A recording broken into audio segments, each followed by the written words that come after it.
This is called the Wanderer's Tarot. It is by Pierluca Zizzi and Michele D'Aloisio. God, I'm totally butchering that, and I do apologize. But this is the box, you guys. I got this on Amazon. It is, I think, like 30 bucks. So yeah, I've been following this for a while, you guys. I kept it in my list, and I was like, God, this looks so interesting. I didn't realize how the box would be, but this was the card that got me. It was the Magician. I think it's just beautiful. Look at that. I mean, isn't that gorgeous? So it is a, what do you call it? One of those types of boxes. And look at that, guys. There's even art on the inside of that. Look at that. Just want to show you all the way around.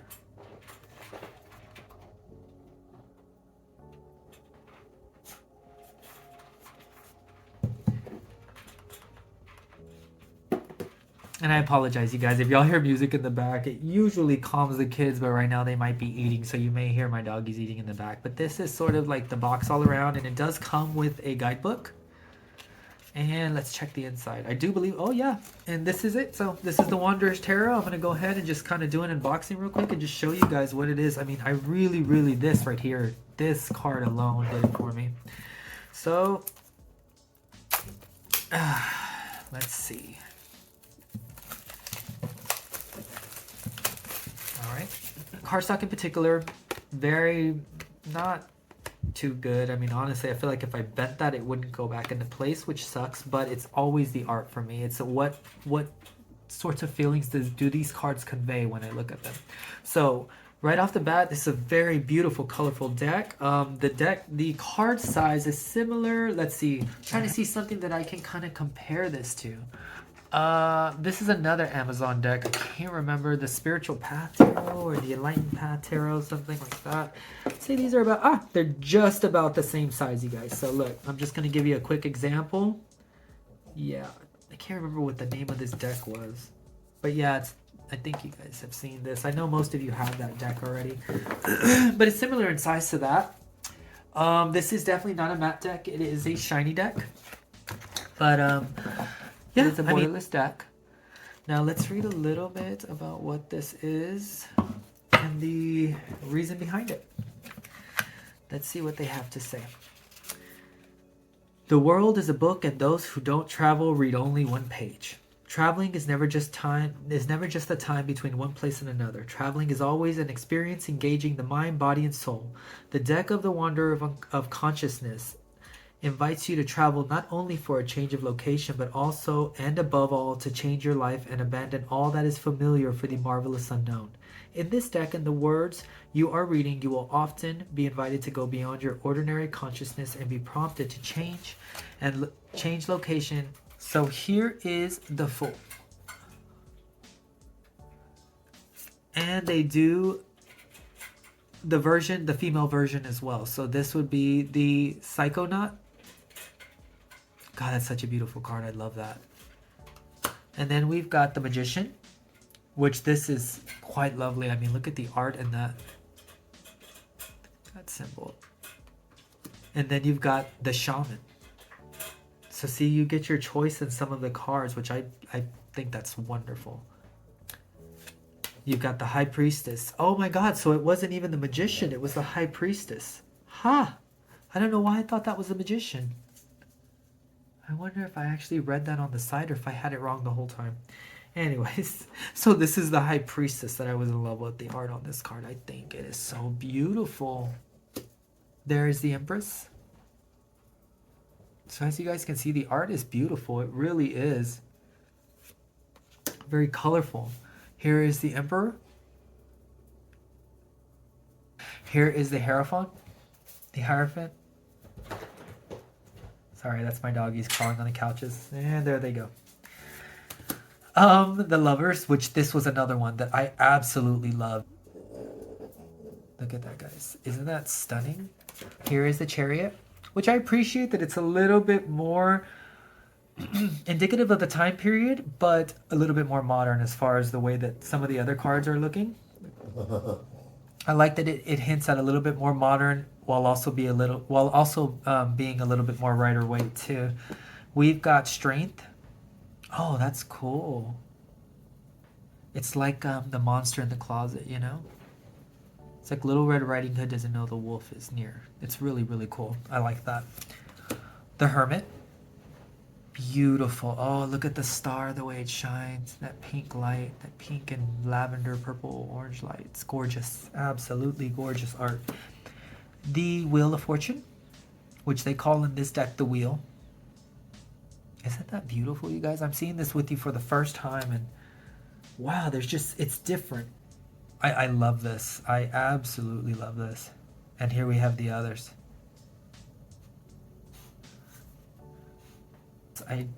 Yes, beautiful, unique. Okay, Justice. And see, guys, how it's just a little bit modern. I love the use of this glowing orb throughout the deck. It's beautiful. It's unique. It makes it look a little different. The Hangman.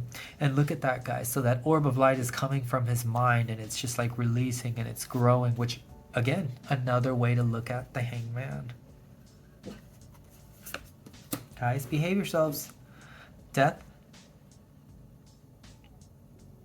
And there's the orb of light. But in the back, you guys, like the dawn of a new day is coming. But it's just such a beautiful use of color. My gosh. I love it. I like dark decks, you guys. I really do like the darker sort of either antique style, Renaissance decks. But these lately, I've been really into more colorful decks. This is beautiful. This is a picture of the devil. And look at that. The female devil. I love it. Oh, she's got eyes on both of her kneecaps. Isn't that amazing, you guys? I mean, I really think this was creative. And this is just a new way to look at the cards. Here we have the Tower. Oh, wow. Look at this tower, you guys. So, is that a snake coming up from the ground? Well, it almost looks like there's a snake coming up from the ground. I'm going to have to take a closer look at these, but it's like a big hand from the sky is pouring like lava and melting this whole tower down. So what an interesting depiction of the tower, huh? The star. Beautiful. Oh, the light and the dark. Because it does take a balance of each to be able to make us whole. You know, we're not all one thing all the time. So I feel like that is a good depiction of the star and a unique way to look at it. You know, you can't have the good without the bad. And it truly is a dance of balancing the two emotions. The two, whatever the circumstances may be, whether it's outer or inner. Here's the moon. Oh, wow, look, there's a face in the moon now. Oh, there's a face in the moon. There's the two towers, one dark, one light.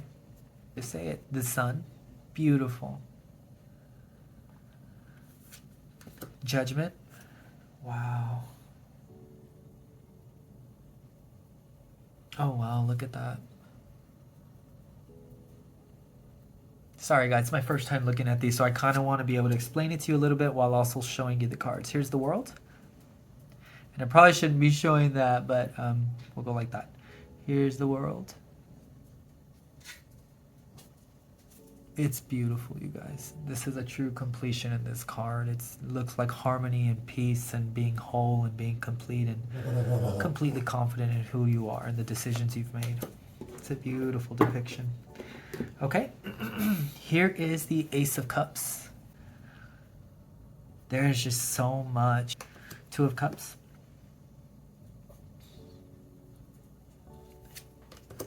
The Three of Cups, that's a good one. I like that. Look at the grapes. It's beautiful. Yes. The Four of Cups. Oh, let's see that.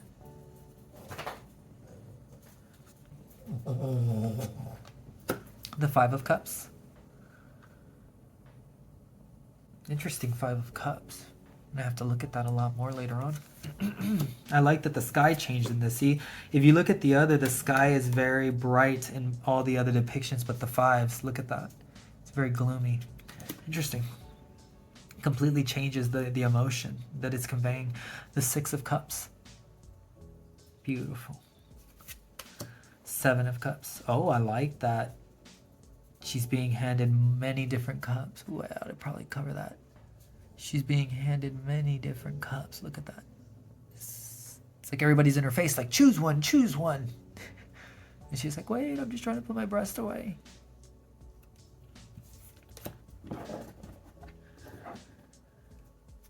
Eight of Cups. See, in this particular 8, she appears to be walking towards something as opposed to away from it, like almost as if she's leaving 5 of those cups behind. Oh my goodness. So she's leaving her 5 behind, walking towards the 8, which, oh my God, is pure brilliance. Because if you think about it, the 5 of Cups is being stuck in a place of grief or sadness, depending on what the situation is. But this could be you leaving the 5 behind, walking towards your last 3, almost walking past that 6th, going towards your 8. So even leaving the past behind to walk towards your future. What a beautiful way. Oh my goodness, this is killing me. Okay, the 9 of Cups, which I mean, really, wish fulfillment. The 10, I love that. The parents' backs are turned to the kids, and this is like the next generation, you walking or you creating this abundance and wealth for the next generation that would be coming in. Guys, these cards are really deep. I think I will be keeping this deck. I had a feeling that I would fall in love with this Page of Cups. Love it. Very beautiful. The Knight of Cups.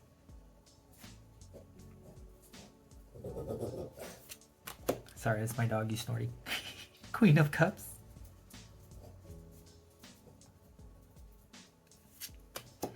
The King of Cups.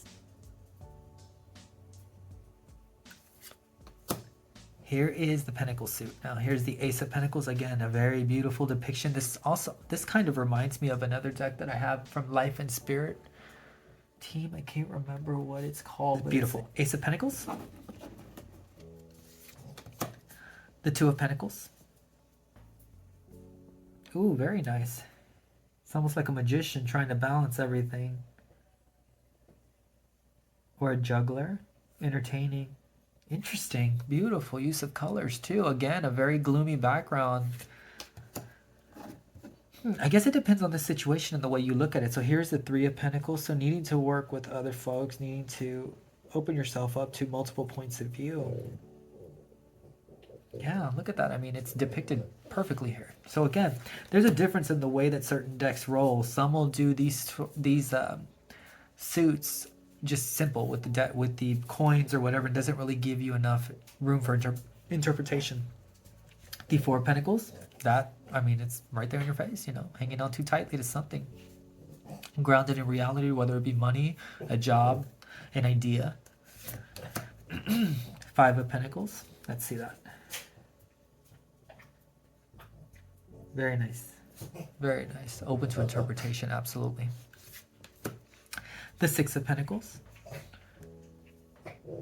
Oh, wow, look at that. He's giving money to someone in need while someone is taking from him. Such an interesting way to look at that. Seven of Pentacles. And whenever I hear Seven of Pentacles, sometimes it's interpreted as putting in the work, right? But other times it's interpreted as, is the work you're putting in worth it? Is the way one of the readers that I love to watch describes it, Chris, is the juice worth the squeeze, you know? And I think this is a perfect interpretation of that. She looks exhausted, frustrated. You can see everything's kind of in the fence and kind of run through. And it's basically saying in this card, you know, is all this work going to be worth it in the end? Like, it just appears in her face expression that it's been ruined so many times that she just doesn't even think it's worth doing anymore. See, that's a way that I've never seen it interpreted in a card that I honestly saw it that way. Beautiful. Let's see, we've got the Eight of Pentacles. And look at that. Someone chiseling away and creating this. So this is mastering your craft. That's indicative of what I would assume that would mean. The Nine of Pentacles. So beautiful. Look at that. Wow. The Ten of Pentacles. Ah, I really do like that. Man, these are going to be a lot of fun to work with. This is the Page of Pentacles.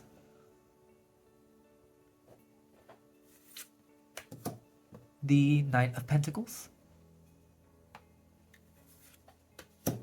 The Queen of Pentacles. There's her rabbit. There. Oh, I'm going to have to look through these later. The King of Pentacles. Very nice. Here is the wand suit now. Here's the Ace of Wands. And I love that the wand is kind of growing and dispersing in different directions. Typically, it's a very phallic symbol and can just be sort of one way. But I love that this is sort of branching out and opening the interpretation to many things in your life are blossoming and blooming, or something new that comes into your life will grow in multiple directions, giving you more opportunities, you know? The Two of Wands. I like this.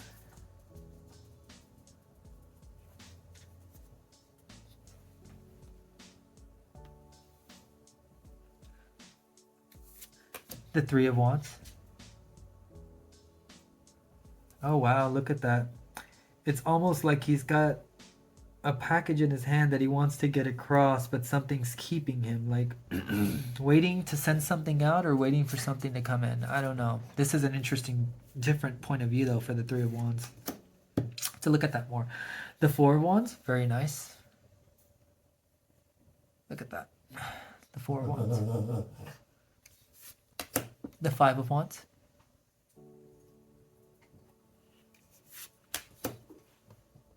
The Six of Wands. And I think for a beginner, this is the perfect type of deck, because even though it's not traditional Rider-Waite, it's close enough to where you could read these or interpret these cards all on your own without having to read a book. However, it opens you up to a different type of interpretation as well. So I think a person who has no knowledge of tarot could definitely read these cards, you know, and just memorize them by the photos, and as opposed to having to read a book. It would be all an emotional, like, how do you feel? How does this card make you feel? So, Seven of Wands. Let's see that. Oh yeah, fighting off the competition. You're standing up strong against anything coming at you. I like this one. Eight of Wands. There you have it.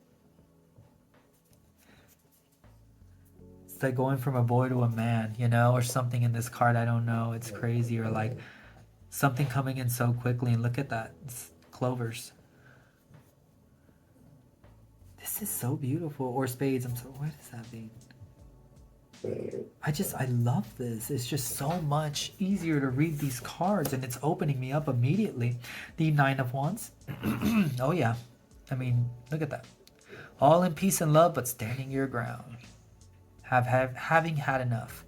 The sun is in the background. The sun is coming up soon, but it's just a little bit more to have to endure. I love that. Ten of Wands. A different type of 10. Doesn't look exhausted or run over. Just someone who's just rolling with the punches, you know? Something new is coming because it's the end. A 10. Something new is blossoming, though. I love this. Wow. Page of Wands. Knight of Wands. Queen of Wands. Or the King of Wands.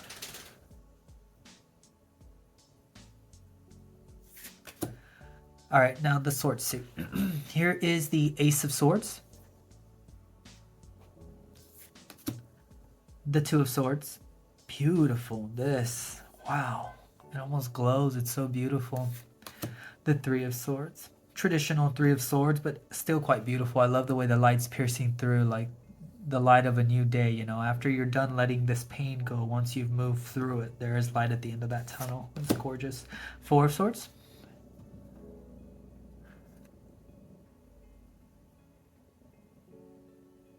Wow, look at that Four of Swords. Sorry, guys, I got a little trapped in that. He's feeling the mirror. Something is grabbing this person here in the back with glowing eyes. I mean, it's just such a unique interpretation. Okay, the Five of Swords.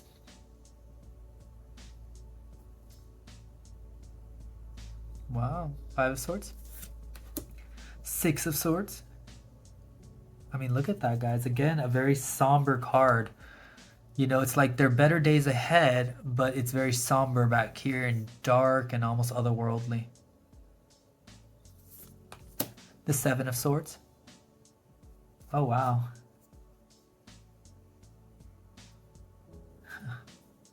Very nice. Seven of Swords. I don't even know how to interpret this right now. I'm going to have to look at that a little closer. The Eight of Swords. Again, a very Rider-Waite sort of traditional look to it.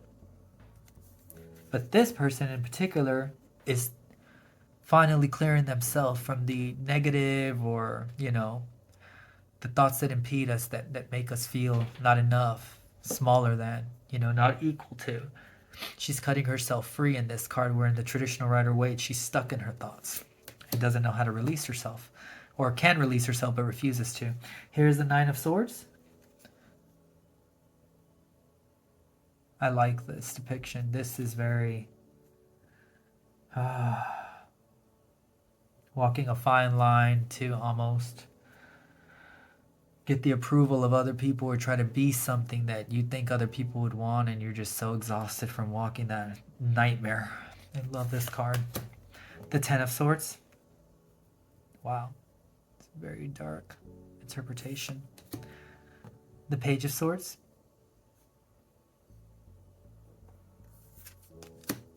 The Knight of Swords. The Queen of Swords. She looks badass. I like her. And the King of Swords. Alright, you guys, so that was the Pierluca Zizzi and Michele D'Aloisio. I think that's Loisio. Wanderer's Tarot, you guys. So honestly, this is beautiful, you guys. This deck is incredible. I would recommend this. I'm going to work with it a little bit more. The art is gorgeous. I feel like for a beginner, this is definitely the style of deck that you're going to want. It's very... It's enough, it's Rider-Waite enough to be traditional, but the modern sort of take on it might encourage the newer age reader to want to actually delve into it. Sometimes the Rider-Waite can be a little bit old school to some, and it's a little bit more difficult to read those interpretations because they're a little bit dated as far as maybe the clothing or the way that they look. But in these, I mean, I think it's a little bit more of a modern take. Also, I think some of the depictions of these cards leave it open to interpretation. So as you're learning the traditional meanings of these things, you could be learning a different way to interpret it, like the Seven of Wands here, a very straightforward meaning. But again, new day dawns in the back, so, it's just a little bit further to get through this problem or whatever the situation may be. We've got the Six of Wands here, which traditionally would be like, someone walking and victory and accomplishments, but this is two people also fending off. It seems like two people here fending off bystanders to keep this person safe. So it could be interpreted in a different way, like your spiritual guides are, helping you through this process, So yeah, the Wanderer's Tarot, and it's available on Amazon, you guys, and I will leave the links and the description and everything down below. So talk to you soon, guys.